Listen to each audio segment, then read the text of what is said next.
So the other thing I want to talk about is that when's the time to chase him, and when is it time to be patient, to keep getting touches and keep going after that? And so I have to kind of keep pushing my limits here, that I can move him, I can call him, or I can move in both directions, call him in and push him back out.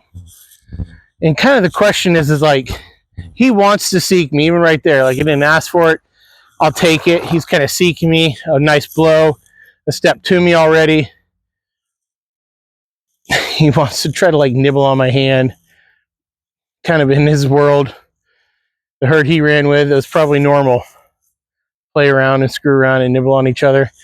But what I want to start doing is I want to start invading, almost doing too much. You see how he's moving away? I want to be able to try to get in that closer zone now. So there's the thing right there. As soon as he starts to move away, I want to push him the opposite way, and I want to make him move off.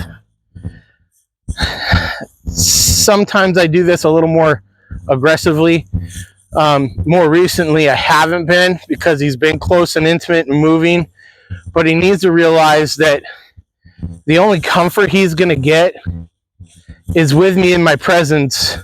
As soon as he starts getting where he's a little standoffish and he starts moving his feet and squaring, getting away from me, trying to move sideways with me as a way of protection, and then wielding his butt. And you notice I'm always going to call him in.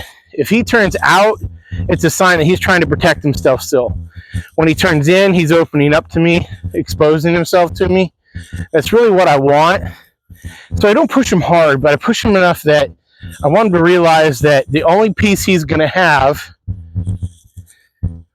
is when he lets me in close. And so I don't waste a lot of time getting in there, and I'm going to push the limit. There is a time to reward and kind of walk away. A lot of good touches there, so I'm going to walk away.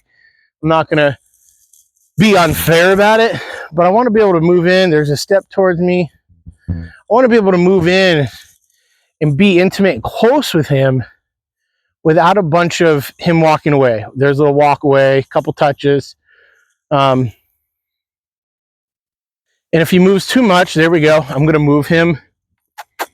He wants to put his head away, but I'm going to move him in towards me and then back out around. Again, there's peace when you're close with me. You can stand still. You don't have to trot around.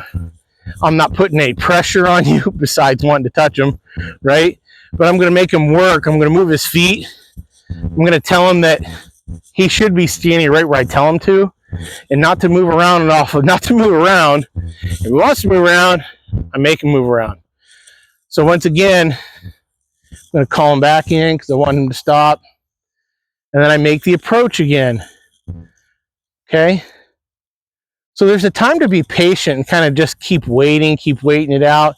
Moved his feet. I'm going to give him some grace, an unmerited gift he doesn't deserve, unmerited grace, unmerited favor. There's a step towards me. There's another step. I'm going to make him kind of want him to seek me a little bit, take the pressure off. Want him to start to seek me. I'm sometimes getting more and more of him coming in, but I'm willing to meet him halfway. I'm willing to meet him there, even though he wants to try to chew on me. You can tell he started getting comfortable a little bit, goofing around. There's no malice there, I don't think.